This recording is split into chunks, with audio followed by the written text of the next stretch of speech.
ॐ विश्वं दर्पणदृश्यमाननगरी तुल्यन्निजान्तर्गतं पश्यन्नात्मनि मायया बहिरिवोद्भूतं यथा निद्रया यस्साक्षात् कुरुते प्रबोधसमये स्वात्मानमेवाद्वयं तस्मै श्रीगुरुमूर्तये नमः इदं श्रीदक्षिणामूर्तये बीजस्यान्तरिवाङ्कुरो जगदिदं प्राङ्निर्विकल्पं पुनः मायाकल्पितदेशकालकलना वैचित्रचित्रीकृतं मायावीव विजृम्भयत्यपि महायोगी वयस्वेच्छया तस्मै श्रीगुरुमूर्तये नमः इदं श्रीदक्षिणामूर्तये तस्मै श्रीगुरुमूर्तये नमः इदं श्रीदक्षिणामूर्तये ॐ सहना भवतु सहनौ भुनक्तु सह वीर्यङ्करवावहै तेजस्विनावधीतमस्तु मा विद्विषावहै ॐ शान्तिः शान्तिः शान्तिः सदाशिवसमारम्भां शङ्कराचार्यमध्यमाम् अस्मदाचार्यपर्यन्तां वन्दे गुरुपरम्पराम् ॐ એટલે સુરેશ્વરાચાર્યજી આપણે 48મા શ્લોકથી જોવાનું છે. સુરેશ્વરાચાર્યજી અહીંયા કહે છે કે આ અહંકાર જે છે એ મૂળ સમસ્યાનું કારણ છે. અહંકાર કહો, જીવપણું કહો, વ્યક્તિપણું કહો. હું વ્યક્તિ છું જ નહીં, જીવ છું નહીં, છતાંય જીવની જેમ વ્યવહાર કરું છું અને બધી સમસ્યાઓ એ જીવની સમસ્યાઓ છે, અહંકારની સમસ્યાઓ છે. અહંકારનો અર્થ શું કરવાનો? અહંકારનો અર્થ અંતઃકરણ, પણ કેવું? ચેતનવંતું. એટલે ચેતનવંતું અંતઃકરણ બોલવું પડે, ચેતન અંતઃકરણ એવું કહેવું પડે, કારણ કે હોતું નથી. એટલે સ્વભાવથી જડ છે એમ. તમે કોઈ દિવસ પ્રકાશિત સૂર્ય ન બોલો, કે સૂર્યપ્રકાશ હંમેશા પ્રકાશ, મતલબ એ તો હંમેશા પ્રકાશ રૂપ જ છે, એટલે એના માટે એવું વિશેષણ વાપરવું ઠીક નથી. એટલે વાસ્તવની અંદર આવું જ્યારે તમે ચેતનવંતું અંતઃકરણ કહો, મતલબ કે અંતઃકરણ જે વાસ્તવમાં જડ હોય છે પરંતુ કશાકને કારણે ચેતનવંતું બન્યું છે, એને છે ચિદાભાસ. એટલે ચિદાભાસ, અંતઃકરણ ચિદાભાસ સહિત એને અહંકાર કહેવાય. અને બાકીની તો હું તો આત્મા છું, ચૈતન્ય છું, પરંતુ આ રીતે પોતાને અહંકાર કહું છું. અને આમ સામાન્ય રીતે અહંકારની વ્યાખ્યા હું પણ અથવા અહમવૃત્તિ, હું પણ કહીએ ને આપણે, અહમવૃત્તિ એ આમ સામાન્ય રીતે લેવાતી હોય છે. એ રીતે તત્વબોધમાં અહંકારને કહ્યું, પણ વાસ્તવમાં અહમવૃત્તિનો જે વિષય એની વાત કરીએ છીએ આપણે. અહમવૃત્તિનો વિષય આ શું? ચેતનવંતું અંતઃકરણ. વૃત્તિનો વિષય હોય ને, ઘટવૃત્તિ છે એનો વિષય શું? ઘડો. અહમવૃત્તિનો વિષય શું? અહંકાર. પણ એટલે શું? પણ અહંકાર એટલે ચેતનવંતું અંતઃકરણ. અર્થાત એ ચિદાભાસ વાળું જે અંતઃકરણ છે એમાં અહમ વૃત્તિ ઉત્પન્ન થાય. સમગ્ર અંતઃકરણને આવરીને વૃત્તિ ઉત્પન્ન થાય, અને એ છે અહમવૃત્તિ. એ અહમવૃત્તિનો વિષય અંતઃકરણ જ. અંતઃકરણ એટલે ચેતનવંતું અંતઃકરણ. વૃત્તિ ઉત્પન્ન થઈ મતલબ કે અંતઃકરણ ચેતનવંતું છે. એનીવે, એટલે આ રીતે સમજજો બરાબર. અહંકારને નહીં સમજો તો બહુ મુશ્કેલી, પછી આગળ ન કશું સમજાય. અને એ અહંકાર એટલે હુંપણું કે આ વ્યક્તિપણું, મર્યાદિત અહમ, એ જે છે સમસ્યાનું કારણ બન્યું. અને સુરેશ્વરાચાર્યજી એનું કારણ પણ આપ્યું કે કેવી રીતે અહંકાર આ સમસ્યાનું કારણ બને છે. અને એમણે કહ્યું કે અંતઃકરણ જે છે એ આત્મા અને અનાત્માની વચ્ચે, જગતની વચ્ચે ઉભેલું છે. અને જગત છે એ હંમેશા તમારા માટે વિષય જ છે. અનાત્મા જગત જે છે એમાં તમે ક્યારેય અહમપણું નથી કરતા. એટલે આ શરીરની બહારની વસ્તુઓ છે એમાં અહમપણું નથી કરતા. ઇવન આ જે છે વસ્ત્ર જે છે, જે શરીરની બહાર જ કહેવાય ને, શરીર પર પહેરેલું, એમાંય અહમપણું નથી હોતું. એટલે હું જ નહીં તો હું જબ્બો છું એવો ક્યારેક ક્યારેક ખ્યાલ આવે, પણ એવું કદી થતું નથી. અને શરીરની બહારની વસ્તુઓ છે, આપણા કુટુંબીજનો હોય, બહુ પ્રિય હોય, તો પણ લાગે કે જાણે હું જે છું, પણ તોય એ જુદા છે, હું જુદો છું, એટલે તો ખબર બહુ સ્પષ્ટ છે. કોઈ દિવસ નહીં તો એની બાળકની ઉંમર આપણી પોતાનું બાળક હોય તો એ બાળકની ઉંમર હું મારી ઉંમર છે એવું કદી થતું નથી. અને બાળક ભૂખ્યું થયું હોય તો મને ભૂખ લાગી છે માટે બાળકને ખવડાવવા બદલે હું ખાઈ લઉં, આવું એ બનતું નથી. એટલે શરીરની બહાર જે કંઈ છે ને એમાં અહમપણું નથી. એટલે અર્થાત એ અનાત્મા છે એટલું તો નક્કી છે. હું નથી અર્થાત આત્મા નથી એ નક્કી છે. અને હું એટલે વાસ્તવમાં આત્મા અને આ જગત અનાત્મા, આ બહુ ક્લિયર છે. પણ અંતઃકરણ એવું છે જે બેની વચ્ચે ઊભેલું છે. અને એ રીતે ત્યાં આપણે વાત થઈ હતી જે કે આ આત્મા જે છે જે સાક્ષી છે અર્થાત વિષયી છે, અને આ જે જગત જે છે હંમેશા વિષય છે, દૃશ્ય છે. આત્મા દૃક છે. પણ અંતઃકરણ જે આ ઉંબરા જેવું છે એ વાસ્તવની અંદર બંને દૃક અને દૃશ્ય બંનેના ગુણો ધરાવે છે.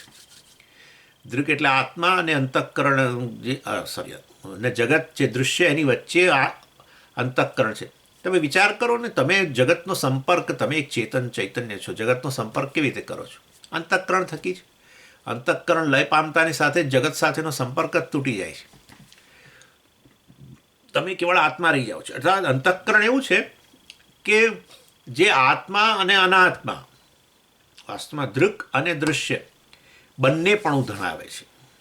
એટલે જગતના સંદર્ભની અંદર અંતઃકરણ જે છે એ દ્રષ્ટા બને છે, દૃક બની જાય છે. દાખલા તરીકે અંતઃકરણ લય પામ્યું તો હવે કોણ દર્શન કરે જગતનું? રહ્યું જ નહીં કોઈ. એટલે આત્મા જગતનું સીધું દ્રષ્ટા બનતો નથી. આત્મા અંતઃકરણ થકી દ્રષ્ટા બને છે. એટલે અંતઃકરણમાં દ્રષ્ટાપણું છે, દ્રકપણું છે, ચાલો જગત માટે.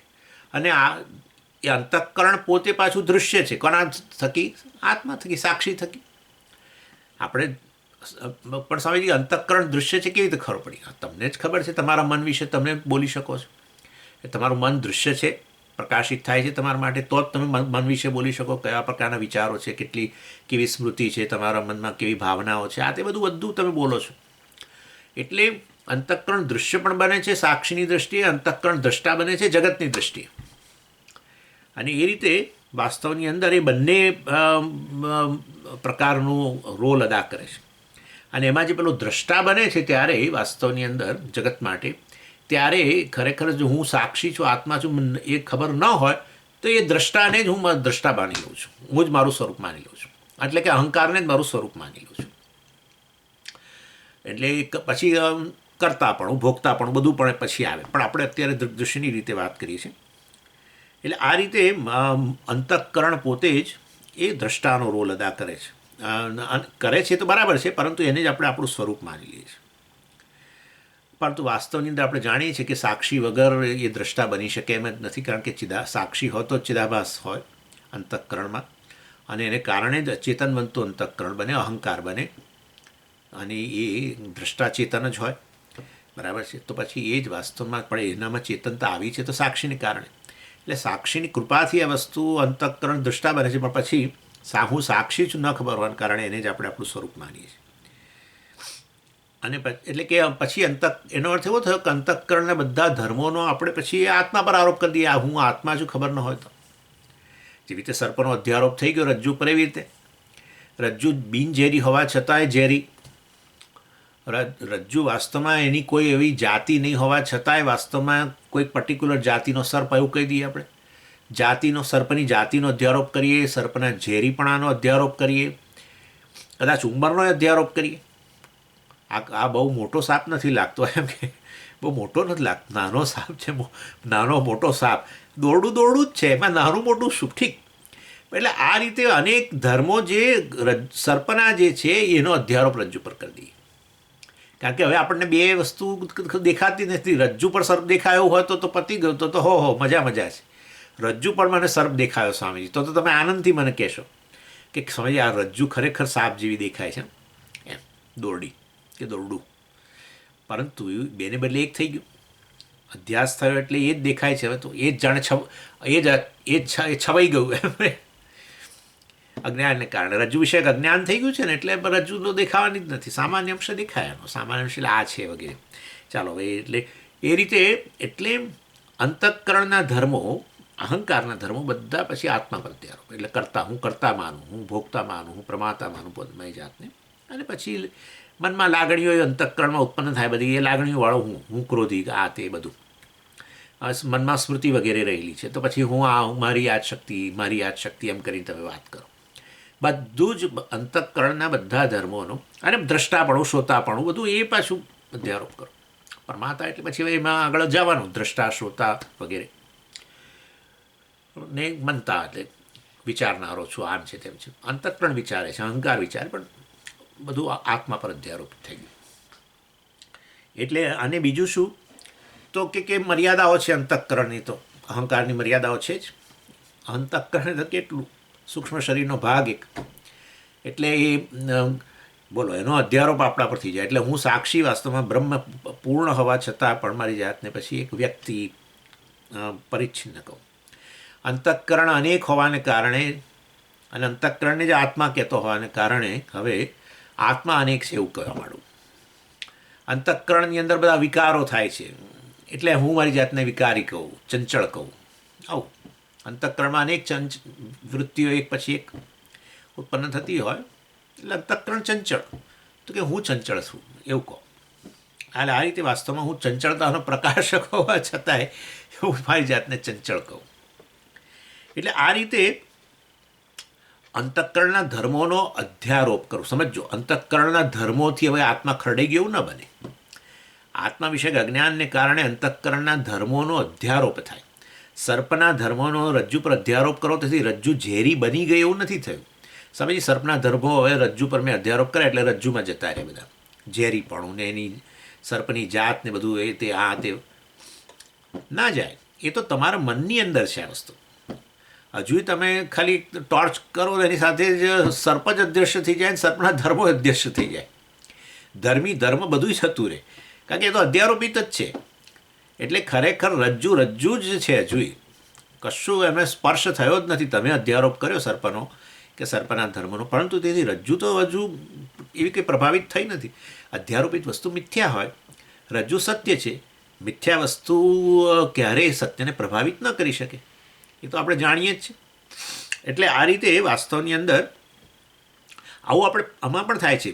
આપણે મૂવી જોવા જઈએ ત્યારે એક ખાલી છે તો વાસ્તવિક રીતે પડદો જ છે, સત્ય વસ્તુ પડદો છે, પણ એના પર જ્યારે પેલી લાઇટથી બધું આકારો બધા આવે ફિલ્મના, બધા ફ્રેમના, તો આપણે ખરેખર એ ત્યાં એક વ્યક્તિ જ માની લઈએ. એટલે આપણા માટે પડદો ભૂલાઈ જાય, અને વાસ્તવિક એ જે તે મૂવીનો સીન આપણા માટે એ સત્ય બની જાય, એના જેવું છે. એટલે જ્યારે રજ્જુના દર્શન ન થયા અને સર્પ આપણને દેખાયો, ત્યારે મતલબ રજ્જુની જેટલી લંબાઈ હતી એ જ આપણે સર્પની જ લંબાઈ માની લીધી. સર્પની લંબાઈ માની ત્યારે પણ રજ્જુ જ રહી છે, સર્પ બન્યો જ નથી. અને સર્પની લંબાઈ થઈ જ નથી, એ રજ્જુની જ લંબાઈ છે. સમજો આ બધી વસ્તુ. અધ્યારોપિત એટલે કારણ કે આપણે તો એવું જ માનીએ છીએ, હું તો કરતા જ છું, હું તો ભોગતા જ છું, મારા તો પુણ્ય છે, મારા પાપ છે, મારું પ્રારબ્ધ છે, મારું આ છે, એટલે બધું હું તો ખરેખર જીવ છું ને, મારો પુનર્જન્મ કેવો થશે, પૂર્વજન્મ મારો કયો હતો, મેં કેવા કર્મો કરેલા, જુઓ તો બધું સાચું જ માનીએ છીએ આપણે તો. શેને કારણે? જે અજન્મા જે છે, જે પુણ્ય પાપથી રહી છે, અને પુણ્યમ ન પાપમ ન સૌખ્યમ ન દુઃખમ, એવા પુણ્ય પાપ વગરના, કર્મ વગરના, જન્મ વગરના, મૃત્યુ વગરના આત્મા ઉપર આ બધો અધ્યારોપ કરીએ છીએ. જન્મ મૃત્યુનો અધ્યારોપ કરીએ છીએ, વૃદ્ધાવસ્થાનો અધ્યારોપ કરીએ છીએ, બધું અધ્યારોપ જ કર્યા કરીએ છીએ. અધ્યારોપિત વસ્તુથી અધિષ્ઠાન ક્યારેય સ્પર્શાય નહીં, કારણ કે અધ્યારોપ મિથ્યા જ હોય. એટલે એ દ્રષ્ટિએ ક્યારેય, એટલે આ તો બધો આપણો અનુભવ છે આ પ્રકારે. પણ સમય આવું બધું હોય, આવું હોય જ ને, આપણે કરીએ જ છીએ ને.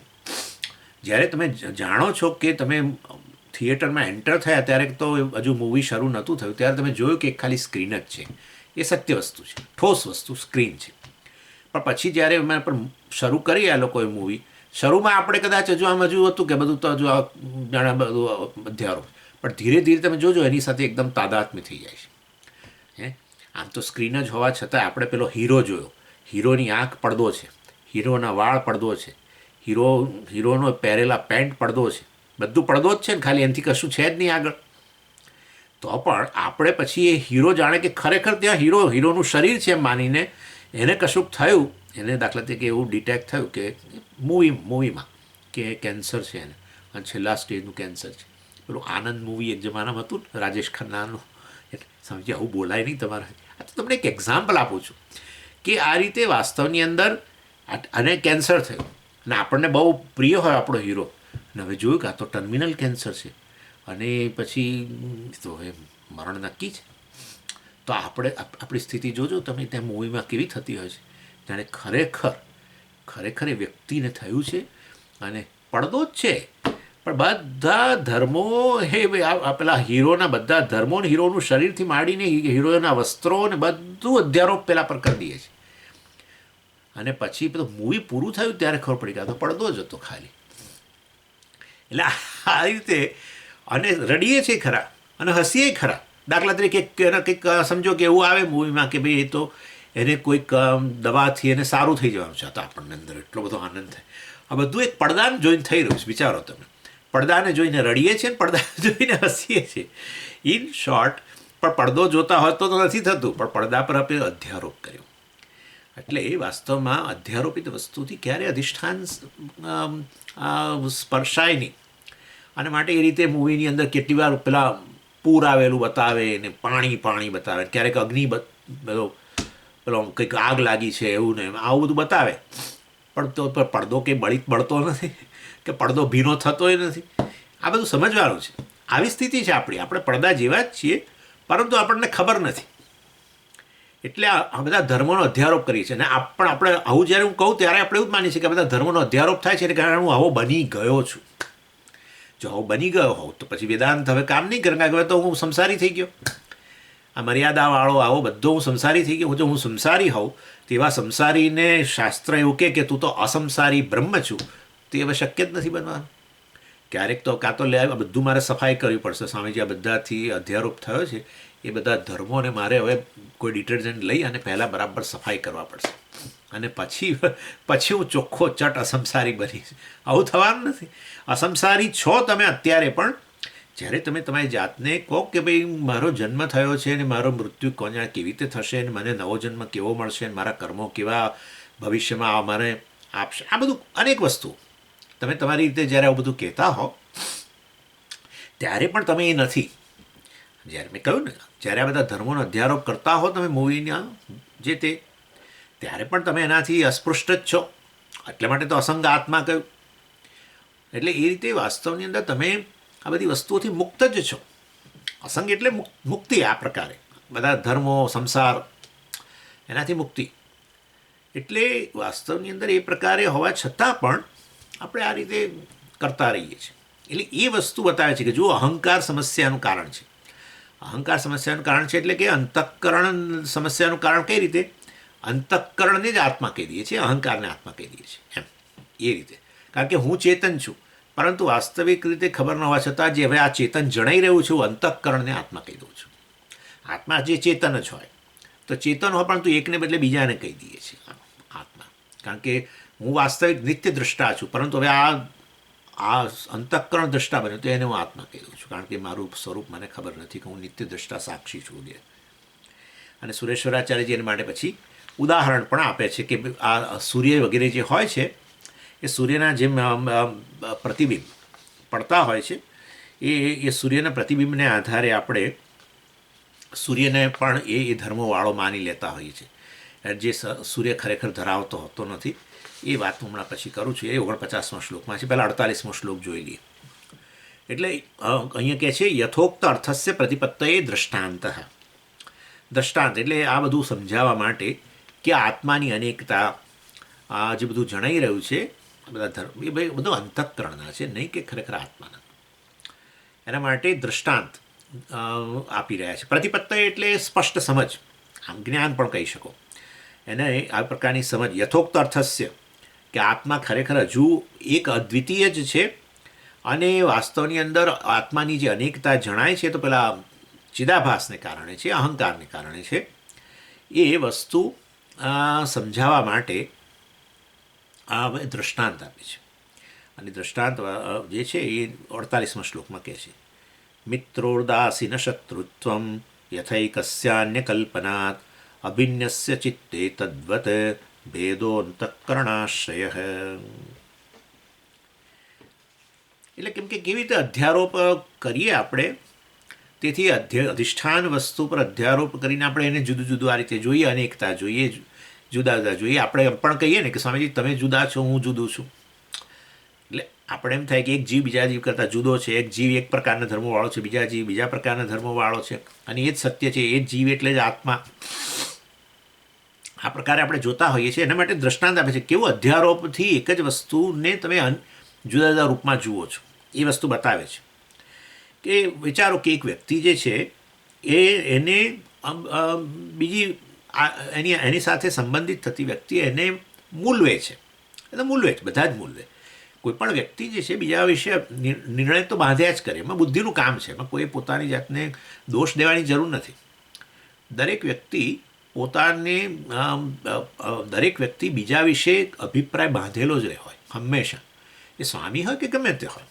ઇવન ભગવાન વિશે પણ આપણો અભિપ્રાય છે ને કે ભગવાન એટલે આવો આવો આવો આવો. એ તો બુદ્ધિનું કાર્ય જ છે, નિશ્ચયાત્મિકા બુદ્ધિ, નિશ્ચય કરવો. એટલે દાખલા તરીકે વ્યક્તિ છે જે 5 વ્યક્તિ સાથે સંબંધિત થાય છે, એ 5 જણા આ વ્યક્તિ માટે અભિપ્રાય ઓલરેડી બાંધે છે કે આ તો આ છે. અને એમાં કહે છે શું કે મિત્ર, એકને આ વ્યક્તિ માટે મિત્રની લાગણી છે કે આ મારો મિત્ર છે એમ. બીજાને લાગણી શું છે, શત્રુ. એ જ વખતે એ વ્યક્તિ છે અને 5 વ્યક્તિઓ એની સાથે સંબંધિત થઈ રહી છે. એક વ્યક્તિ જે એક જગ્યાએ બેઠે છે એ કહે છે કે આ તો મિત્ર છે મારો, બીજી વ્યક્તિ કહે છે કે આ તો મારા માટે શત્રુ છે. એટલે યથા એટલે જેવી રીતે મિત્રત્વમ, મિત્ર એટલે મિત્રત્વમ, લાગણી શેની, ફ્રેન્ડશીપ, ફિલિંગ ઓફ ફ્રેન્ડશીપ એમ. ઉદાસીનત્વમ, કેટલાક માટે કોઈ અભિપ્રાય નહીં, બસ છે. આપણે કેટલા બધા લોકો આપણે આસપાસ રોજ જોતા હોઈએ છીએ, આપણે એવો કંઈ અભિપ્રાય કશો બાંધતા નથી, જોયા બસ પતી ગયું. કારણ કે એવો સંબંધ થયો ને, સંબંધ થાય તો આપણે એના વિશે અભિપ્રાય બાંધીએ કે આ વ્યક્તિ તો આવી છે. એટલે યથા મિત્રત્વમ, ઉદાસીનત્વમ, શત્રુત્વમ, શત્રુપણું, અન્ય કલ્પનાત એટલે જુદા જુદા લોકોની, અને આચાર્ય કેવું સરસ કહ્યું, બધા લોકોની કલ્પના છે. આ તો એક જ વ્યક્તિ ઉપર આ બધા લોકો આવી રીતે અધ્યારોપ કરે છે, મિત્રનો, શત્રુનો વગેરેનો, એક જ સાથે, બરાબર ને. એટલે એક વ્યક્તિ મિત્ર હોય આપણા માટે, દાખલે ખરેખર મિત્ર હોય, એ પછી શત્રુ બને એ જુદી વસ્તુ છે, એવું એ થાય છે. પરંતુ આ તો એક જ કાળે જુદી જુદી વ્યક્તિઓ તદ્દન વિરુદ્ધ અભિપ્રાય વ્યક્તિ વિશે આપે છે, એમ કે છે. આ પ્રકારે જુદા જુદા લેબલ બાંધે છે. એટલે અને એ બધા જે છે વાસ્તવમાં એક સાથે આવા વિરુદ્ધ ધર્મ તો હોય જ નહીં. વ્યક્તિ ખરેખર મિત્ર જ હોય તો પછી એ વ્યક્તિ શત્રુ ના બની શકે. એટલે કેવળ એ તો આપણે કરેલી કલ્પનાઓ છે. કારણ કે ખરેખર વ્યક્તિમાં મિત્રપણું અને શત્રુપણું સાથે ન રહી શકે. જો એનો ખરેખર ધર્મ હોય તો વ્યક્તિ જ છે. એ તો આ વ્યક્તિ એના પર મિત્રનો અધ્યારોપ કરે છે, બીજી વ્યક્તિ એ જ કાળે એનાથી તદ્દન વિરુદ્ધ ધર્મનો અધ્યારોપ કરે છે. આ તો શું છે કે એક જ જળ શીતળ અને ઉષ્ણ બંને ન હોઈ શકે. ના સમજી હોય પણ એ તો શીતળ અને ઉષ્ણ બંને હોય તો ઉપરનો ભાગ શીતળ હોય, નીચેનો ઉષ્ણ હોય, કે નીચે ઉપરનો ઉષ્ણ હોય, નીચેનો શીતળ હોય, એવું બને. પણ એક જ જળ એક જ જગ્યાએ વિરુદ્ધ ધર્મ ન ધરાવી શકે. અને માટે મિત્રત્વમ ને શત્રુત્વમ સાથે નહીં હોવાને કારણે આપણે જરૂર કહી શકીએ કે એ તો કેવળ આ બીજી બધી વ્યક્તિઓએ એના પર આ એક વ્યક્તિ પર કરેલો અધ્યારોપ છે. અને એના કારણે મેં તમને ગઈ વખતે પણ ઉદાહરણ આ વસ્તુ આપી હતી, આપણે જોઈ ગયા છીએ, મને ખબર છે. એટલે આ ગઈ વખતે મેં તમને આ પેલું ઉદાહરણ આપ્યું હતું કે ભાઈ આજકાલ જે પેલું આ છૂટાછેડાનું જે બહુ ચાલે છે બધું, એમાં આ જ વસ્તુ છે. એક જ વ્યક્તિ હોય, આ વ્યક્તિ એનાથી છૂટી થવા માગે છે, મતલબ એને નથી અનુકૂળ આવતી, અને એ જ વ્યક્તિ પછી બીજા માટે અનુકૂળ જ હોય, એવું બને. ઘણીવાર પ્રેમને કારણે એવું થતું હોય છે, તમને ખબર છે ને, કે એક વ્યક્તિને લગ્ન થયા હોય પરંતુ એને કંઈ બહુ જાજુ એ ના હોય, બીજી વ્યક્તિ માટે એને બહુ પ્રેમ હોય, તો પછી એ પેલી પ્રેમ વાળી વ્યક્તિ છે એને થાય કે હું એની સાથે લગ્ન કરી લઉં, પણ બીજી વ્યક્તિ છે એને થાય કે હું એનાથી ક્યારે છૂટું થઈ જાઉં. આવું એટલે આ તદ્દન વિરુદ્ધ વ્યક્તિ જ છે, પરંતુ બંને વિરુદ્ધ ધર્મ એક સાથે એને પર આ રીતે અધ્યારોપ થતો હોય છે. અધ્યારોપ જ કહેવું પડે, કારણ કે ખરેખર હોય તો વિરુદ્ધ ધર્મો એક સાથે એક જ જગ્યાએ રહી ન શકે, માટે આ અધ્યારોપ છે. અને એટલા માટે જ આપણે હંમેશા આપણા આચાર્યો કહેતા હોય છે કે આપણે ક્યારેય અન્યના અભિપ્રાયથી આપણે વિચલિત નહીં થઈ જવું. કારણ કે વ્યક્તિઓ તો તમારા વિશે અભિપ્રાય બાંધવાની જ છે, પણ આપણે એનાથી વિચલિત નહીં થવું, કારણ કે વાસ્તવની એ લોકોએ આપણા પર કરેલો અધ્યારોપ છે. આપણે ઘણીવાર શું થતું હોય છે કે એક વ્યક્તિ આપણા વિશે કંઈક અભિપ્રાય ધરાવતી હોય ને આપણે એનાથી વિચલિત થઈને આપણે આપણી જાતને બદલીએ. બીજી વ્યક્તિ કે તમે બદલાઈ ગયા, હવે તમે પહેલાં જે હતા બરાબર, એટલે બીજી વ્યક્તિ બીજો અભિપ્રાય ધરાવે. પાછી આ વ્યક્તિએ જે તમારા વિશે અભિપ્રાય બાંધ્યો હતો ને તમે એના આધારે બદલાયા, હવે એ વ્યક્તિ પાછો જુદો અભિપ્રાય તમારા માટે ધરાવે છે. આવું બધું બહુ ચાલતું હોય છે. એટલે આપણે હંમેશા બીજાઓના અભિપ્રાયથી વિચલિત નહીં થવું, એટલી સ્વતંત્રતા આપવી બીજાઓને કે એ લોકોને ભગવાને બુદ્ધિ આપી છે ને એમની પોતાના રાગદ્વેષને અનુકૂળ, રાગદ્વેષનામાં થઈને જ બધા જોવાના છે. નેચરલી રાગદ્વેષથી તો ભરેલા જ છીએ જ આપણે બધા. એટલે રાગદ્વેષથી ભરેલા હોવાને કારણે એ ગોગલ્સમાં થઈને જોતા હોઈએ, એટલે વ્યક્તિ હોય એક પ્રકારની પણ દેખાય જુદા રંગની. ગોગલ્સ જે પ્રકારના હોય એમાં એ પ્રકારના દેખાઈએ આપણે. એના માટે હું એવો નથી. એટલે આ રીતે બીજાઓનો સામાન્ય રીતે આપણે ભારતની અંદર એવું બહુ થતું હોય છે કે બીજાઓ આપણા વિશે શું વિચારે છે, બીજાઓ આપણા વિશે શું વિચારે છે, એ પ્રકારનું આપણને મનમાં સતત આવતું હોય છે. અને એને લીધે આપણે કદાચ આપણે ન બદલાઈ શકીએ તો પણ વિચલિત તો થઈ જ જઈએ, બહુ જ વિચલિત થઈએ છીએ આપણે. એટલે એ ન થવું જોઈએ. વ્યક્તિને અભિપ્રાય બાંધવાની છૂટ છે. ઇવન સ્વામીઓ માટે અહીંયા જ્યારે હું ચાલવા જાઉં ત્યારે હવે આ જે ડ્રેસ છે, બાય ધ વે તમને ખાલી કહું, આ જે ડ્રેસ છે એટલે એવું હોય કે તમે ચાલવા જતા હો, અહીંયા પેલી શિકારની સિઝન આવે, શિકાર કરી શકો તમે, હરણ વગેરેનો શિકાર. હવે તમે ત્યાં ચાલવા જાઓ, ત્યાં જંગલ હોય નેચરલી, એટલે બધા હરણ આમ તેમ હોય. એટલે પેલા શિકારીઓ આવે ત્યાં, અને શિકારીઓ આવે ને તમે આવી રીતે ચાલતા હોય ને હરણને બદલે ઘણીવાર તમે ઝડપાઈ જાઓ એમના ગોળી વાત. એટલે એ લોકો આમ કે ભાઈ તમારે આવા ઓરેન્જ રંગના કપડાં પહેરીને જવું, જેથી પેલું આમ તરત આમ પકડે, આમ શિકારીને આંખમાં આવી જાય. આંખમાં આવે એટલે મતલબ કે ખબર જાય કે તો કોઈ વ્યક્તિ ચાલી રહી છે, નહીં તો તમે કોઈ. એટલે આવું આ કપડાં પહેરીને જવું તો હંમેશા કોમેન્ટ સાંભળતો હોઉં, જાતની કોમેન્ટ સાંભળું. કોઈ કહે કે તમને તો નોબડી કેન કિલ યુ ને આમ ને તેમ ને ફલાણું ઢીકણું કેટલું ચાલતું. અને કે એક વસ્તુ તમે ટોપી ઓરેન્જ પહેરી શકો, તમે આ બધું કેમ ઓરેન્જ પહેરો છો, જાતનું પૂછે છે કેટલી વાર. અને કેટલાક લોકો હસે છે પણ ખરા. હું ક્યાંક મોલમાં જ ગયો હોઉં તો કેટલા બધા લોકો હસે છે, એટલે કે આ કોઈક વિચિત્ર પ્રકારનું પ્રાણી આવ્યું હોય એવી રીતે હસે છે. એટલે ખાલી મને જ નહીં, તમે એવું ના કરો. પૂજ્ય સ્વામીજીને આવું થયેલું છે. એક વાર ગયા ઝૂની અંદર, કોઈક ઝૂમાં જોવા માટે, તો પહેલાં એક કહ્યું પેલું બે છોકરાઓ તો કે આ look at this new one, મતલબ કે આપણે જેમ ઝૂમાં બીજા બધા અનેક પ્રકારના પ્રાણીઓ જોવાયા છે એવું આ ઝૂનું પાંજરાની બહારનું પ્રાણી છે કોઈ આવું. એટલે વ્યક્તિ અભિપ્રાય પોતાના વિશે, અન્યના વિશે, પોતાના વિશે હોય છે પણ એને એ દુઃખનું કારણ છે, પરંતુ અન્ય વિશેના અભિપ્રાય આમાં રોકી કેવી રીતે શકો તમે? કોઈ ના રોકી શકો. પરંતુ આપણે વિચલિત ન થઈએ, બસ that's it. Turning a blind eye, આવું આ લોકો કહે, તો એના તરફ દુર્લક્ષ છે. તદ્વત એવી રીતે, જેવી રીતે આ રીતે મિત્ર શત્રુ વગેરેનો અધ્યારોપ થાય એક જ વ્યક્તિ ઉપર, તદ્વત તેવી રીતે ભેદ અનેક ભેદ જણાય છે.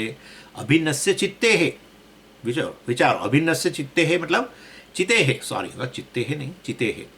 ચિતિ શબ્દ છે. ચિતિ શબ્દનો અર્થ થાય છે ચૈતન્ય, બ્રહ્મ.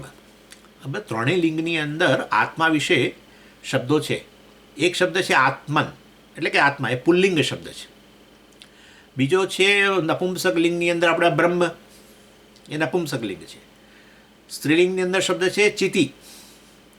અને તમને ખબર તો લલિતા સહસ્રનામમાં આવી ગયું, ચિતિસ તત્પદ લક્ષ્યાર્થા ચિદેક રસ રૂપિણી વગેરે. ચિતિહી એટલે ચૈતન્ય. તો કેમ સમજીએ ત્રણેય લિંગમાં છે? એક જ વસ્તુ માટે ત્રણ લિંગ કેમ? કારણ કે આ ત્રણેય લિંગથી પર છે, માટે તો ત્રણેય લિંગથી નિર્દેશ થઈ શકે. નહીં તો જે ખરેખર પુલ્લિંગ હોય એનો સ્ત્રીલિંગથી નિર્દેશ ના થાય. આત્મા ખરેખર પુલ્લિંગ એટલે કે આત્મા ખરેખર પુરુષ જ હોય એમ, તો પછી એ સ્ત્રી તરીકે એનો સ્ત્રીલિંગમાં નિર્દેશ ન થઈ શકે ને. પુરુષ વ્યક્તિનો સ્ત્રીલિંગમાં નિર્દેશ ન થાય ને, એવી રીતે. પરંતુ આવું જો ત્રણેય લિંગની અંદર હોય તો આત્મા એ ત્રણેય લિંગથી પર છે, એ નક્કી થઈ ગયું. આત્મા છે. લિંગ તો હંમેશા શરીરના હોય. અરે સૂક્ષ્મ શરીરના લિંગ નથી, ખાલી સ્થૂળ શરીરના. સહેજ ઊંડા ઉતરો એટલે કોઈ લિંગ નથી. આ બધા જેન્ડર બધું પેલું ચાલે છે ને, જે પેલું શું કહે છે એને, આ બધા ડિસ્ક્રિમિનેશન.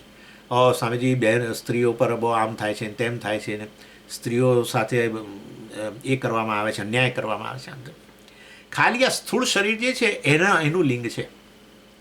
બાકી સહેજ અંદર ગયા એક સ્ત્રીનું સૂક્ષ્મ શરીર અને પુરુષનું સૂક્ષ્મ શરીરમાં કોઈ ભેદ નહીં, કોઈ લિંગનો ભેદ નહીં. ચાલો, અભિન્નસ્ય ચિતે હે, આ એક જ અભિન્ન એટલે આ રીતે એક અને અદ્વિતીય ચૈતન્ય. અભિન્ન એનો અર્થ તમે એક સમાન એવું પણ કહ્યું. એટલે માટે ભગવાને ત્યાં શબ્દ વાપર્યો ભગવદ્ ગીતામાં, સમઃ સમમ સર્વેષુ ભૂતેષુ પશ્યંતિ સમમ નિર્દોષમ હિ સમમ બ્રહ્મ. એટલે સમમ અર્થાત એક સરખું વ્યાપેલું બધાની અંદર જે ચૈતન્ય જે છે એમાં કોઈ આવો તફાવત કોઈ છે જ નહીં. અનેકતા નથી, તફાવત નથી. આપણે તો માનીએ છીએ કે હું સારા કર્મોવાળો, અથવા તો હું મારા ખરાબ કર્મો છે અને પેલી બી મારો મિત્ર છે એને સારા કર્મો છે. અર્થાત જો તમે કહો એટલે વાસ્તવની અંદર હું ખરાબ કર્મોવાળો, એ સારા કર્મોવાળો, એમ કરીને આત્મા જુદા જુદા છે એવું પણ માનીએ. અર્થાત અનેક પ્રકારના એવું માનીએ. અનેક માનીએ અને અનેક પ્રકારના માનીએ. બે વસ્તુ છે, મેની અને વેરિડ. અનેકતા હોવી, જેમ કે ફૂલો અનેક પણ છે, ફૂલો અનેક પ્રકારના છે, એમ એવી રીતે. એટલે આત્મામાં અનેકતા પણ જોઈએ છે આપણે, અને આત્મામાં અનેક પ્રકાર પણ જોઈએ છે.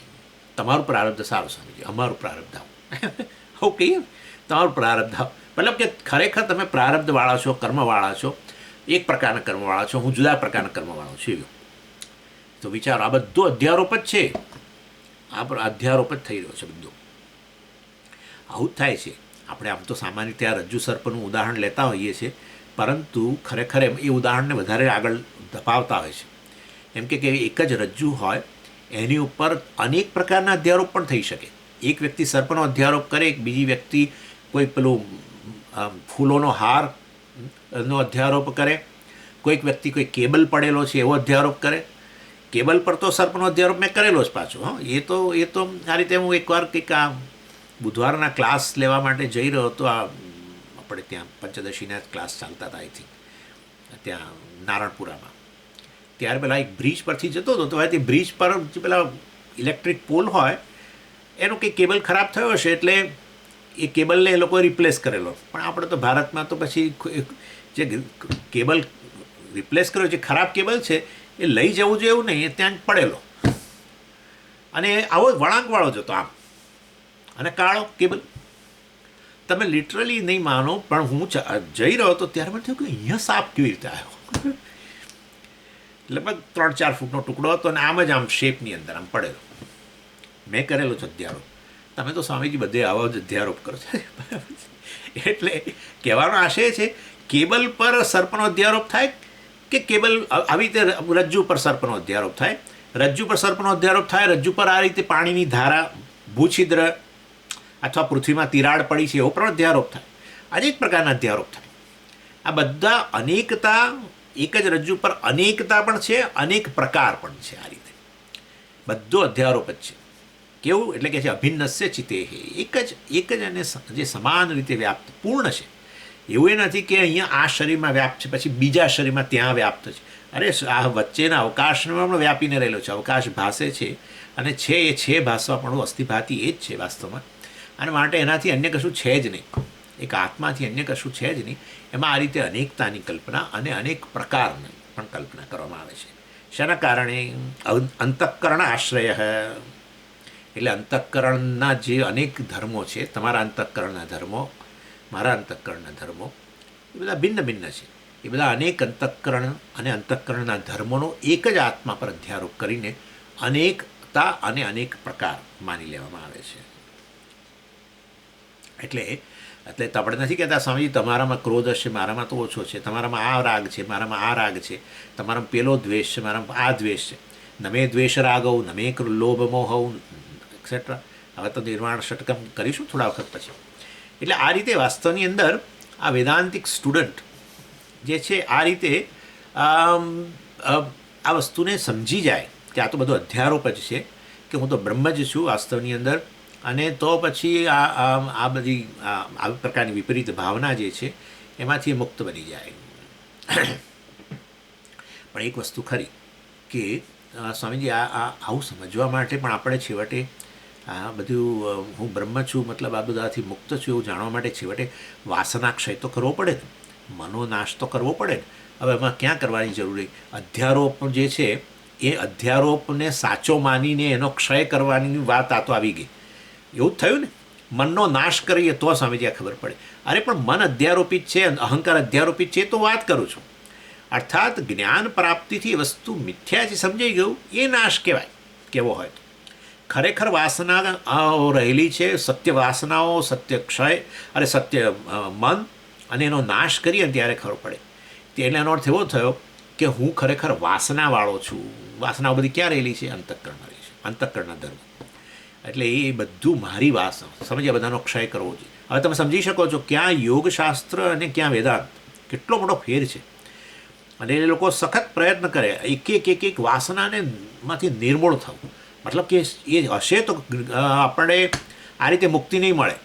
હું વાસનાથી મુક્ત છું એવું જાણવાનું નહીં, વાસનાથી મુક્ત થવાનું, ત્યારે હું પછી વાસના રહિત એનાથી મુક્ત આત્મા છું એવું મને ખબર પડે. આ બધું અધ્યારોપ જ છે ને. અધ્યારોપિત વસ્તુ મિથ્યા હોય છે. આમે અંતઃકરણ મિથ્યા જ છે. અંતઃકરણનું સ્વતંત્ર અસ્તિત્વ જ નથી, અહંકારનું સ્વતંત્ર અસ્તિત્વ જ નથી. અહંકારનું સ્વતંત્ર અસ્તિત્વ કોઈ સિદ્ધ કરી શકે જ નહીં. જ્યારે તમે કહો કે અંતઃકરણ છે એટલે આપોઆપ એ તમારા ચૈતન્યમાં ભાસી રહ્યું છે, આપોઆપ જ. તમે ચૈતન્ય છો એ તમને ખ્યાલ નથી, એને કારણે એ અંતઃકરણ જે છે એને સત્ય માની લો છો.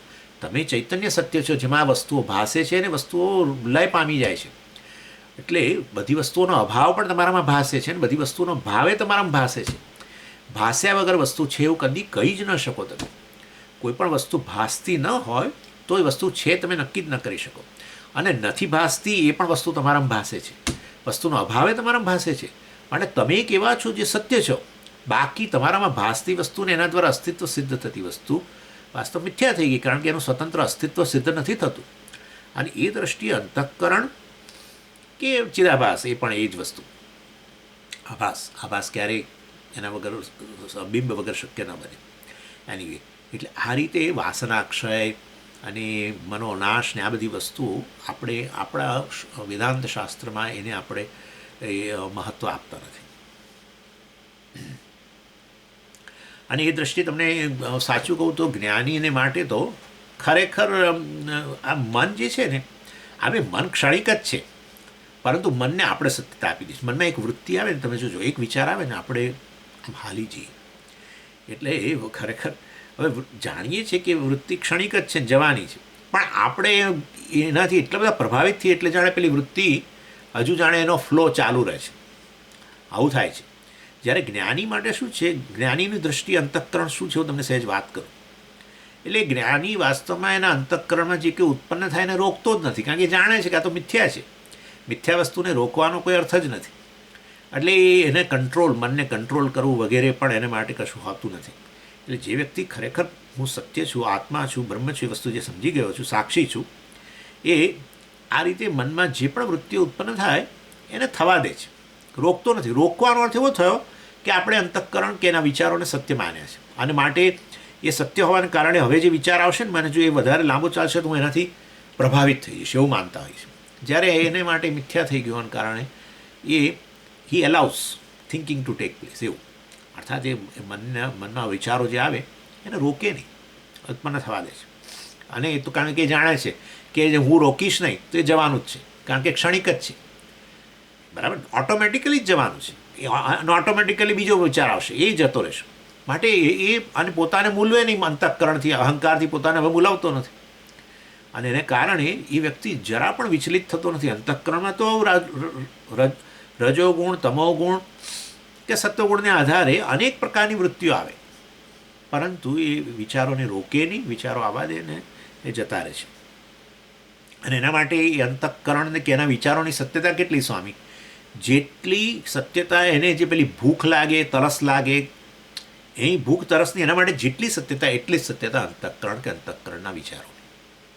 સમજાય? એટલે ભૂખ છે લાગી છે, તો કોને ભૂખ લાગી છે? તમે ને હું તો વાસ્તવમાં એમ જ માની કે મને ભૂખ લાગી છે, પણ એ જાણે છે કે આ તો વ્યવહારિક સત્ય વસ્તુ છે, તો શરીરનો પ્રાણનો ધર્મ છે, પ્રાણ મિથ્યા વસ્તુ છે, માટે આ પણ મિથ્યા વસ્તુ છે, વ્યવહારિક વસ્તુ છે. ભૂખ લાગવી અને એના માટે થઈને ભોજન લેવું એ પણ વ્યવહારિક વસ્તુ છે, એના થકી શરીર ટકવું એ પણ વ્યવહારિક વસ્તુ છે. આ બધું વ્યવહારિક છે. એટલે મિથ્યાનો અર્થ આવી રીતે વ્યવહારિક. એટલે એ રીતે કલ્પના નહીં. પાછી પેલા આપણે જે સપનાની અંદર ભૂખ લાગે એ જાણે કે આ કલ્પના, તમે જાગો એટલે કે ભાઈ એ તો કલ્પના હતી. પણ આ વ્યક્તિ અત્યારે પણ વાસ્તવમાં એને ઈશ્વરની કલ્પના કેવી હોય તો કહો. ઈશ્વર જે આ જોઈ રહ્યો છે સ્વપ્ન, એ આ જગત છે, એની અંદરની કલ્પના કહો. પરંતુ ખરેખર એ આ ભૂખ તરસને જે પ્રકાર જેટલી સત્યતા આપે એટલી જ સત્યતા એ અંતઃકરણને આપે, કે અંતઃકરણના વિચારો. અને અંતઃકરણના વિચારો અર્થાત ક્રોધ હોય કે કામ હોય, બધું જ. અને એટલા માટે જ કહેવામાં આવ્યું, તમે વિચાર કરો એક વસ્તુ કે આ તમને એક આંખ ખોલી નાખી વસ્તુ કહું. શંકરાચાર્યજીએ એમ કહ્યું કે નમે રાગ દ્વેષવ નમે લોભ મોહવ. એનો અર્થ કે વાસ્તવમાં એ વસ્તુ છે અને તમે એને નકારી રહ્યા છો કે તમારા માટે સત્ય નથી. માટે હવે કલ્પના કરો કે રાગ દ્વેષથી બિલકુલ મન એકદમ મુક્ત થઈ જાય, લોભ મોહથી એકદમ મુક્ત જ થઈ જાય, ઉત્પન્ન જ ન થાય, તો ભાઈ શંકરાચાર્યજી એવું કહેવાની જરૂર જ નહોતી. જો રાગ દ્વેષ હોય જ નહીં તો હું રાગ દ્વેષ નથી એવું બોલવાની પછી ક્યાં જરૂર છે? એટલે આ બધી વસ્તુઓ હોય તો પછી સ્વામીજી રાગદ્વેષ નિવૃત્ત કરવાની એ જરૂર નથી. હવે તો પછી જરૂર, જો રાગદ્વેષથી તમે પ્રભાવિત ન થતા હોય એવી સ્થિતિએ પહોંચી ગયા હો તો તમે અધિકારી થઈ ગયા છો. રાગદ્વેષથી પ્રભાવિત થઈને જ જગતને જુઓ છો, તમને જુઓ છો, તો હજુ પેલા સત્ય દર્શન બ્રહ્મ દર્શન માટે તૈયાર થયા નથી. બસ આટલું જ છે. જો રાગદ્વેષથી પ્રભાવિત ન થાવ, રાગદ્વેષ તો મેં એટલા માટે હું હંમેશા કહું છું કે રાગદ્વેષથી બિલકુલ મુક્ત મન થઈ જશે ત્યારે હું મુક્ત થઈશ. આમ નથી. મુક્તિ તો અહમ વિશેના અભિપ્રાય છે, કે હું અહંકાર છું, કે હું અંતઃકરણ છું, અને અંતઃકરણના ધર્મો રાગદ્વેષ એ બધું હું છું. એ વસ્તુ જે છે એ વસ્તુ ખરેખર બંધન છે. આ બધી વસ્તુ અંતઃકરણની છે. કામ ક્રોધ વગેરે બધી વસ્તુ અંતઃકરણની છે, લોભ મોહ તે બધું. અને એ દ્રષ્ટિએ તમે આવું અંતઃકરણમાં ઉત્પન્ન થાય તો પણ તમે થવા દો છો, જતું. તમે એને આધારે એનાથી વિચલિત થઈને અથવા એનામાં પ્રભાવમાં આવીને તમે એવો વ્યવહાર નથી કરતા. સમજી ગયા? એટલે અંતઃકરણમાં ઉત્પન્ન ન જ થાય. રજોગુણને આધારે થાય રાગદ્વેષ ઉત્પન્ન, લોભ પણ ઉત્પન્ન થાય, મોહ તમોગુણને આધારે. હવે અંતઃકરણ મલિન સત્વમાંથી બન્યું છે, માટે આ પ્રકારની વૃત્તિઓ ઉત્પન્ન થાય જ. એટલે એ રીતે વાસ્તવની અંદર આ વસ્તુ કહેવામાં આવે છે કે આ જ્ઞાની માટે અંતઃકરણ જે છે એ વાસ્તવમાં એની સત્તા જેટલી અન્ય વસ્તુની સત્તા છે એટલી છે, જેવી રીતે અને એ રીતે લાગણીઓ વગેરે પણ ખરી. અને એ જાણે છે કે હું આનાથી મુક્ત છું, પૂર્ણ છું. અર્થાત આ વસ્તુ મને પ્રભાવિત ન કરી શકે. મારામાં ઉણપ રાગદ્વેષને કારણે, રાગદ્વેષ એટલે ઈચ્છા ઉત્પન્ન થઈ માટે હું ઊણો છું, ના. તો એના માટે વસ્તુ મિથ્યા થઈ જતી હોય છે.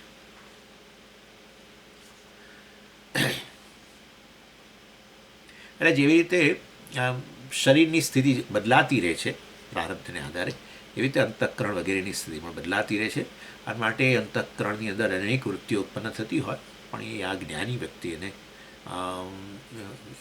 એને રોકતો પણ નથી. એનું જે અંતઃકરણ છે એનું કામ એ થવા દેતો હોય છે, અને એ છે વૃત્તિઓ ઉત્પન્ન થતી. ચાલો આગળ. એટલે તો પછી આ બધું આ જ્ઞાનને આત્મસાત કરવા માટે શું કરવાનું? એ તો આપણે કહ્યું કે નિધિધ્યાસન વગેરે કરવાની જરૂર હોય છે. એટલે નિધિધ્યાસન વગેરે દ્વારા તમે વારંવાર જે આપણી આ ટેવ પડી ગઈ છે કે હું શરીર છું, હું મન છું, આ પ્રકારે અહંકાર છું, મતલબ એમાંથી તમે મુક્ત બની જાઓ.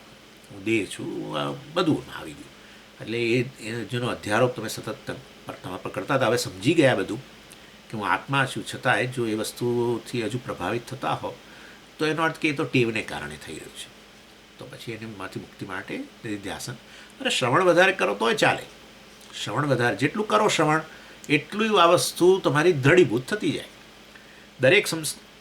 દરેક ક્લાસ જે છે એ એક અનુભવ છે. એના સંસ્કાર, અનુભવમાંથી સંસ્કાર પડે જ. એટલે એ દરેક ક્લાસમાંથી સંસ્કાર પડે છે, નવી વાસનાઓ, એટલે આવી વાસનાઓ ઉત્પન્ન થાય છે. જે પેલી જૂની વાસનાઓ, દેહાત્મ વાસના છે, દેહ જ આત્મા છે કે અહંકાર જ આત્મા છે, હું જીવ જ છું, હું આવો જ છું, તેવો છું, રાગવાળો, દ્વેષવાળો, આ બધામાંથી ધીરે ધીરે મુક્ત થઈ જાઓ. એટલે ક્યાં તો વધુ શ્રવણ કરો, જે છેવટે તમારા નિધ્યાસન રૂપે જ બનશે, અથવા નિધિધ્યાસનની અંદર આપણે જેમ ચર્ચા કરીએ છીએ ને અત્યારે 6થા અધ્યાયની અંદર ધ્યાન યોગમાં, એવી રીતે નિધ્યાસન પણ બેસીને શાંતિથી થોડોક વખત 15-20 મિનિટ માટે રોજ ચિંતન કરો કે ખરેખર હું કોણ છું. આ બધી વસ્તુઓ જે ખરેખર મારા જ્ઞાનના વિષયો છે એને જ હું વિષયી કહી દઉં છું. મારા જ્ઞાનના વિષયો છે, કેટલો રાગ છે, દ્વેષ છે, મને ખબર પડતી હોય તો હું એનાથી ભિન્ન છું જ, તો પણ છતાં હું મારી જાતને રાગી કે દ્વેષી કહી દેતો હોઉં છું. એ વાસ્તવમાં ભૂલ જ કરું છું. આ રીતે 15-20 મિનિટ દરેક રોજ બેસીને આ રીતે ચિંતન કરો તો ધીરે ધીરે પેલી પકડ છૂટતી જાય, તમે એમાંથી મુક્ત થતા જાઓ, અહંકારમાંથી મુક્ત થતા જાઓ. હું અહંકાર છું એ પ્રકારના ક્લેઇમમાંથી મુક્ત થતા જાઓ.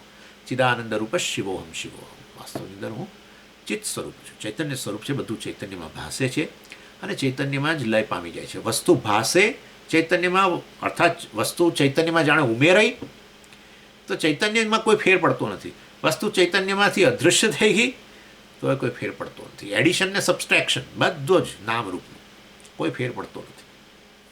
એવું પૂર્ણ આત્મા છું એમ. આનંદ એટલે પૂર્ણ. ચાલો 49 શ્લોક. અપહારો યથા ભાનો સર્વતો જલપાત્રકૈ તત્ક્રિયાકૃતિ દેશાપ્તિ તથા બુદ્ધિભિ આત્મન. સુરેશ્વરાચાર્યજી કહે છે કે આ અહંકાર કેવું ખોટી, મતલબ કે મિથ્યા વસ્તુ છે, અને એને માટે અને એને કારણે વાસ્તવમાં એ આત્માને બિલકુલ પ્રભાવિત ન કરી શકે. એટલે કારણ આમ પણ આપણે જોઈએ છીએ કે વસ્તુ જે નબળી હોય એ જે બળવાન હોય એને ન પ્રભાવિત કરી શકે. જ્યારે અહીંયા તો રિયાલિટી જ જુદી છે. અહીંયા તો એક વસ્તુ મિથ્યા છે, બીજી વસ્તુ સત્ય છે. એટલે ખરેખર ન કરી શકે. પણ જણાય છે એવું અત્યારે વ્યવહારમાં તો કે હું જાણે આત્મા વાસ્તવમાં જે અસંગ છું, પૂર્ણ છું અને સત્ય છું, એ આ અહંકારથી એકદમ પ્રભાવિત થઈ ગયો છું. એ અહંકાર જાણે કે ખરેખર એને મને મારા પર છવાઈ ગયો છે, એ પ્રકારનો મને અનુભવ થાય છે, અને એના કારણે મારી જાતને સંસારી કહેતો હોઉં છું. યથા જેવી રીતે ભાનોહો અપહાર, ભાનુ તમે જાણો છો સૂર્ય, એનો અપહાર એટલે જાણે કે આ સૂર્યને લઈ લેવામાં, મતલબ કે આ સૂર્યનું અપહરણ થઈ ગયું. અપહાર એટલે અપહરણ, જો આ વધારે સારું. જેવી રીતે સૂર્યનું અપહરણ થઈ જાય સર્વતઃ ટોટલી, જેવી રીતે સૂર્યનું પૂર્ણપણે અપહરણ થઈ ગયું. કેવી રીતે? કોના દ્વારા? જલપાત્ર કહી, જળપાત્ર દ્વારા. જાણે કે તમે ત્યાં સૂર્ય, માની લો તમે ત્યાં સૂર્ય જોતા જ નથી, તમે કે સૂર્ય તો અહીંયા આવી ગયો, એટલે જાણે જળના પાત્ર એ સૂર્યનું શું કરી લીધું? અપહરણ કરી લીધું. અને જલપાત્ર કહી કહ્યું પાછું. જલપાત્ર કહીએ એટલે ઘણા એક કરતાં વધારે બકેટ પાણીની, એના દ્વારા પેલા સૂર્યનું જાણે અપહરણ થઈ ગયું. કયા રૂપમાં અપહરણ થઈ ગયું? અહીંયા એનું પ્રતિબિંબ પડ્યું. એટલે પ્રતિબિંબિત સૂર્ય, પણ એ તો પ્રતિબિંબ છે સ્વામીજી. તો બહુ સારું, એ તો પ્રતિબિંબ છે, પણ પ્રતિબિંબ જ સૂર્ય છે, બિંબ છે. હા, તો ગડબડ છે. બસ આવી સ્થિતિ આપણી છે ચિદાભાસ અહંકાર, પણ એ ચિદાભાસ જ હું છું, હું જ ચિત્ત છું. વાસ્તવમાં એ ચિદાભાસ જ ચિત્ત છે, મતલબ ચિદાભાસ જ આત્મા છે એવું માની લઈએ છે. એટલે વાસ્તવમાં, અને અહીંયા જળપાત્ર શું છે? અંતઃકરણ. અંતઃકરણમાં ખાલી પ્રતિબિંબિત થઉં છું, એના કારણે વાસ્તવમાં હું જે સૂર્ય સમાન છું, સ્વયં પ્રકાશ સૂર્ય સમાન, એ વાસ્તવમાં અંતઃકરણના ધર્મોવાળો થઈ જાઉં છું, જાણે કે. કારણ કે ચિદાભાસને આત્મા કહીને એ પછી અંતઃકરણના ધર્મો, માધ્યમના ધર્મો જે હોય એનાથી પેલો ચિદાભાસ પ્રભાવિત થાય જ. જે પણ પ્રતિબિંબ હોય એ પ્રતિબિંબ હંમેશા માધ્યમ લક્ષી હોય. એટલે વાસ્તવની અંદર એ માધ્યમના જે ધર્મો હોય એનાથી પેલું પ્રતિબિંબ પણ એવું જ દેખાય. પાણી દાખલા તરીકે લાલ રંગનું હોય તો સૂર્ય લાલ દેખાવાનો જ છે, પાણી લીલું હોય તો સૂર્ય લીલો દેખાય. એટલે વાસ્તવમાં જે રંગ વગરનો, મતલબ રંગથી એ પ્રકારના રંગોથી નહીં ધરાવતો એવો સૂર્ય પણ એવા પ્રકારનો દેખાઈ શકે. એટલે એવી રીતે અંતઃકરણમાં વિવિધ પ્રકારના ધર્મોવાળો હોવાને કારણે હું જે એ બધા જ અંતઃકરણો રૂપી બકેટોમાં જાણે હું પ્રતિબિંબિત થઉં છું, અને અંતઃકરણ જે તે અંતઃકરણના ધર્મોવાળો હું જણાવું છું. એ દૃષ્ટિએ વાસ્તવમાં અનેક પણ જણાવું છું અને અનેક પ્રકારનો પણ જણાવું છું. જેટલા જળના પાત્ર હોય એટલા સૂર્ય જણાય. અને જે જળના પાત્રમાં મતલબ જે પ્રકારનું પાણી હોય એ પ્રકારનો સૂર્ય જણાય. એટલે આ રીતે અનેકતા, અનેક પ્રકારના જીવો છે સ્વામીજી, અને અનેક જીવો છે એવું જ્યારે કહીએ છીએ ત્યારે વાંધો નથી. જીવો આવા છે એવું કહો તો બરાબર છે, પરંતુ જીવ મિથ્યા છે એવું આપણે આગળ નથી બોલી શકતા. આપણે કહીએ છીએ જીવ જ સત્ય છે, જીવાત્મા જ સત્ય છે. એ જીવને જ આપણે આત્મા કહીએ છીએ, જીવાત્મા. વાસ્તવમાં એ તો એવા ચિદાભાસ છે કે અહંકાર છે. એ વસ્તુ અહીંયા ખાલી કહી. યથા ભાનો અપહાર સર્વતઃ જલપાત્ર કહી તત્ક્રિયા આકૃતિ દેશાપ્તિ. એટલે કયા પ્રકારના ધર્મો જે છે વાસ્તવમાં એનો અધ્યારોપ કરો છો સૂર્ય ઉપર, એ કહે છે તત્ક્રિયા આકૃતિ દેશાપ્તિ. એટલે સૂર્ય જે છે એ વાસ્તવમાં જાણે કે અનેક, એટલે સમજો કે તમે જળના પાત્રોને અનેક જગ્યાએ ફેરવી રહ્યા છો બકેટને, તો તમને થાય કે પેલો સૂર્ય પણ આ રીતે ફરી રહ્યો છે. સૂર્ય પૃથ્વી પર આવી ગયો તો પહેલું સૂર્ય ત્યાં નથી, હવે સૂર્ય પૃથ્વી પર આવી ગયો. એટલે એક સ્થાનમાં માનતા થઈ જઈએ આપણે.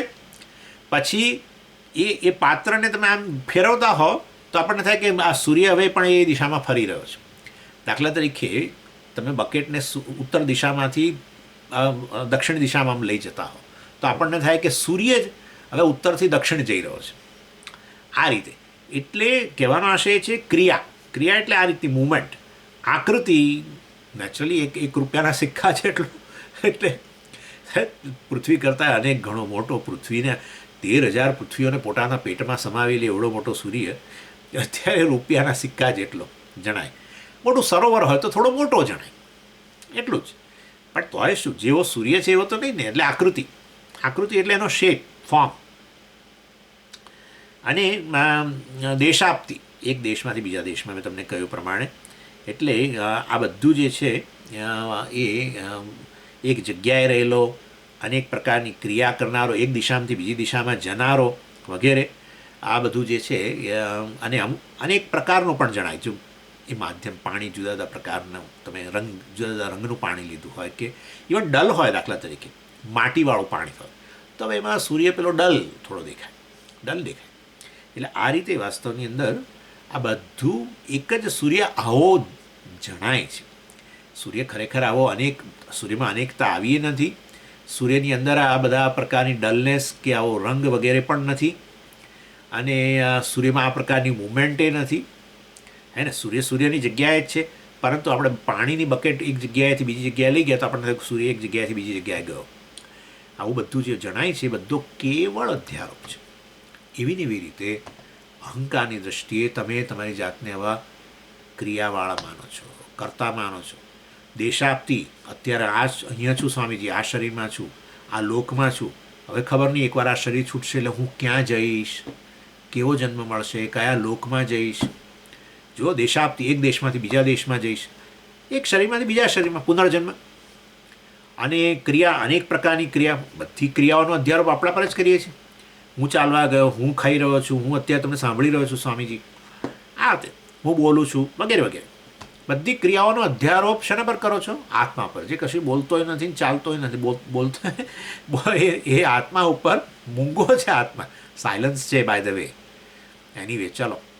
એટલે જે આત્મા તો સદાય શાંત જ છે, સર્વદા શાંત છે. એનીવે, આ શાંતિ, સુખ અને આ બધી વસ્તુ છે ને એક સાથે જનારી વસ્તુ છે, બાય ધ વે. એટલે આ મેગી નૂડલ એક ખેંચો બીજા અંદર આવે ને એના જેવું છે. શાંતિ હોય ત્યાં સુખ હોય, સુખ હોય ત્યાં શાંતિ હોય, અશાંતિ હોય ત્યાં સલામતી હોય, સલામતી હોય ત્યાં સુખ હોય. આ બધું એક જ છે અલ્ટિમેટલી. એટલે હું શાંતિની વાત કરું ત્યારે તમે સમજી જવાનું કે બીજું હોય જ. જો અસલામતી હોય તો શાંતિ ના હોય, અસલામતી હોય તો સુખ ના હોય. આ બધું ગણી લેવાનું. એટલે કેવો બધો અધ્યારોપ કરીશ વિચારો તમે. હું અશાંત છું, અસલામત છું, આમ છું, તેમ છું, ખબર નહીં હવે મારે સારા કર્મો કરવા જોઈએ, મારે સ્વામીઓની નિંદા ન કરવી જોઈએ. એક્ઝામ્પલ આપું છું, સ્વામીની નિંદા ન કરવી જોઈએ. હા, સાચવજો, નહીં તો પછી તમારે ભોગવવું પડશે. એટલે આત્મા ખરેખર આ પુણ્ય પાપ સર્વથી મુક્ત છે. સુખ દુઃખ, બધી લાગણીઓ, ક્રોધ, આ તે બધાથી, રાગ દ્વેષ લોભ મોહ, સર્વથી મુક્ત. ચિદાનંદ રૂપ શિવોહમ શિવમ. એવું હોવા છતાં પણ આપણને આવો લાગતો જ નથી. મને નથી લાગતો, તમને નથી લાગતો, કોઈને નથી લાગતો. કારણ કે આ જે પ્રતિબિંબિત થયો છે જે માધ્યમમાં, એને જ આપણે તો આત્મા કહીએ છીએ. અને પ્રતિબિંબાનેકતા હોય, કારણ કે માધ્યમ અનેક હોય માટે પ્રતિબિંબ પણ અનેક હોય, અને માધ્યમનો જે પ્રકાર હોય એ પ્રકારનું પ્રતિબિંબ પણ એ પ્રકારનું જણાય. અને માટે વાસ્તવની અંદર અનેક જીવો રહેલા છે. આવું કેટલા દર્શનોમાં છે. આ તો બધું કેટલાય દર્શનોમાં છે કે આત્મા અનેક છે. સાંખ્યો જ કહે છે, નૈયાયિકો કહે છે. વિચારો તમે, આ બધા લોકો તાર્કિકો, બહુ બુદ્ધિશાળી લોકો, પરંતુ શાસ્ત્રનો યોગ્ય રીતે અભ્યાસ, યોગ્ય આચાર્યો ન મળે તો કેવી સ્થિતિ થાય. ટ્રેડિશન જ્યારે છે, મતલબ કે ટ્રેડિશન એટલે શું કે સંપ્રદાયને અંતર્ગત રહીને જે તે શબ્દોનો સંદર્ભ રચીને યોગ્ય અર્થ કરવામાં આવે, એમાં એવો એક્સપોઝર ન મળ્યો હોય તો પછી આ પોતપોતાની રીતે પોતાની બુદ્ધિ દ્વારા આવું આપણે માની લઈએ કે આ પેલો ચેતન છે, હું ચેતન છું, પણ એ ચેતન જુદો જણાય છે. એનામાં આ પ્રકારના રાગદ્વેષ છે, માટે એ રાગદ્વેષયુક્ત ચેતન એટલે જીવ, આ રાગદ્વેષયુક્ત ચેતન બીજો જીવ. જુઓ, હું કહું છું કે એ તું અને હું, મતલબ એ ચેતન અને હું ચેતન જુદા જ છે, વચ્ચે ક્યાં ચેતનતા છે વગેરે, આમ તેમ જાત જાતની રીતે. ઇન શોર્ટ કહેવામાં હશે અનેક જીવો રહેલા છે, અનેક આત્માઓ છે અને અનેક પ્રકારના છે. અને આત્મા, હવે સાંખ્યો કે આત્મા ભોગતા છે, નૈયાયિકો કે આત્મા કરતા ભોગતા છે. આવું બધું આવું આ રીતે અનેક પ્રકારના અધ્યારોપો જે છે, પણ એના અધ્યારોપ સમજ્યા જ નથી કે આ કેવળ અધ્યારોપ થઈ રહ્યો છે એક જ વસ્તુ ઉપર. એ વસ્તુ નહીં ખબર હોવાને કારણે નવું દર્શન પણ ઊભું થાય. આ રીતે આમ વેદનો સિદ્ધાંતોને સ્વીકારે, પરંતુ વેદમાં સિદ્ધાંતોને જો સ્વીકારતા હો તો વેદમાં તો કેટલો બધો ઉદ્ઘોષ કરવામાં આવે છે. એકમ અદ્વિતીયમ, એકમ અદ્વિતીયમ, એકમ સત વિપ્રાહ બહુધા વદંતી. આપણા મોદી સાહેબે ઘડીએ ઘડીએ એકમ સત વિપ્રાહ બહુધા વદંતી, એક જ સત છે, એક જ આત્મા છે, એને જ આ બધા વિપ્રાહ, આ બધા વિપ્ર એટલે આમ બ્રાહ્મણ, એટલે મતલબ કે અનેક જ્ઞાની લોકો એને અનેક રૂપમાં બતાવે છે, અનેક રૂપમાં કહે છે. અર્થાત એકે જ આ બધું રૂપ લીધેલું છે જગત રૂપમાં, અનેક નામરૂપે એના જ નામરૂપ છે. એ રીતે કહો, ઈશ્વરની દૃષ્ટિએ પણ કહી શકો, અથવા તો આત્માની દૃષ્ટિએ, કે ખરેખર એક જ વસ્તુ છે પણ અધ્યારોપને કારણે અનેક જણાય છે. એ રીતે અહીંયા બતાવ્યું. અને અનેક જણાય, અનેક પ્રકારનું જણાય એનો વાંધો નથી, પરંતુ પછી હું જીવ છું અને પછી મને મર્યાદાઓ લાગે, મારું મૃત્યુ થશે, મારા કર્મોને કારણે પછી આપણામાં ગિલ્ટ પણ હોય, હે ને, કે આ કર્મ કર્યું, ખોટું કર્યું મેં, આ કર્મનો હું ભોગ બનું છું અત્યારે. જુઓ, ભોગતા માનું તો આ પછી, એટલે કરતા ભોગતા માનું પછી સંસાર આવે અને મર્યાદા લાગે, મૃત્યુનો ભય રહે, બધું રહે. એટલે આખો સંસાર પછી હું જીવ છું એકવાર આવું માની લીધું એટલે પછી સંસાર ઉત્પન્ન થાય. અને માટે વાસ્તવની અંદર એમાંથી મુક્ત થવાની જરૂર છે કે કેવળ અધ્યારોપને સત્ય કહીને આપણે કેવું મુશ્કેલી થાય છે. જેવી રીતે રજ્જુ પર સાપનો અધ્યારોપ કર્યા પછી આપણને સર્પ સત્ય જણાય, રજ્જુની સત્યતા સર્પમાં આવી ગઈ, સર્પ સત્ય જણાય અને પછી આપણે ભયભીત થઈએ. એ ભયભીત કેવળ કાલ્પનિક ભય છે આમ તો, પરંતુ એ વ્યક્તિ માટે સાચો બની જાય, કારણ કે એ સર્પને સત્ય માને છે. એટલે તથા એવી રીતે જેવી રીતે આ દ્રષ્ટાંતમાં બતાવ્યું કે એક જ સૂર્યના આ રીતે એના પર તમે કેવા અધ્યારોપ કરો છો ક્રિયાનો, એક દેશમાંથી બીજા દેશમાં વગેરેનો, અને કે પ્રકારની આકૃતિ એટલે અમુક પ્રકારનો શેપ વગેરે જે છે, શેપ એના કરતાં મતલબ જુદો, રૂપિયાના સિક્કા વગેરે. એવી રીતે તથા આ સ્થૂળ શરીર જે છે એ આ જાણે કે બકેટ છે, આ બુદ્ધિ છે જાણે કે જળ છે, અને એની અંદર હું આ આત્મા જાણે કે અવભાસિત થઉં છું. બુદ્ધિભિ એટલે આ બુદ્ધિ દ્વારા એમાં આત્મનઃ ક્રિયાકૃતિ દેશાપ્તિ ભવતી, અને એ બુદ્ધિ દ્વારા અર્થાત માધ્યમ દ્વારા એની અંદર આ પ્રકારે અનેક અને અનેક પ્રકારના આત્માનો આપણે અધ્યારોપ કરીએ છીએ, અનેક પ્રકારનો જણાય છે. આ વાસ્તવની અંદર હું તો સત્યમ જ્ઞાનમ અનંતમ બ્રહ્મ, એક અદ્વિતીય બ્રહ્મ છું. બધા જ આવું કહી શકે, હું સત્યમ જ્ઞાનમ અનંતમ બ્રહ્મ છું. હું પણ એ કહી શકું, તમે કહી શકો.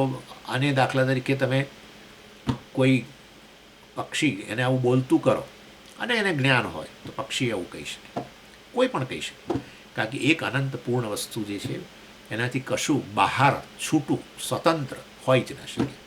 પ્રત્યેક વસ્તુનું એ પૂર્ણતા બધાને વ્યાપીને રહેલી છે. બ્રહ્મ સર્વને વ્યાપી રહેલું છે, સર્વનો આત્મા છે. માટે જે પણ કે આત્માનું પોતાના વિશે વર્ણન કરે આ રીતે જ કરી શકે એમ કે છે. ચાલો, ઓમ પૂર્ણમદ પૂર્ણમિદમ પૂર્ણાત પૂર્ણમુદચ્યતે પૂર્ણસ્ય પૂર્ણમાદાય પૂર્ણમેવાવશિષ્યતે. ઓમ શાંતિ શાંતિ શાંતિ. હરિ ઓમ શ્રી ગુરુભ્યો નમઃ. હરિ ઓમ.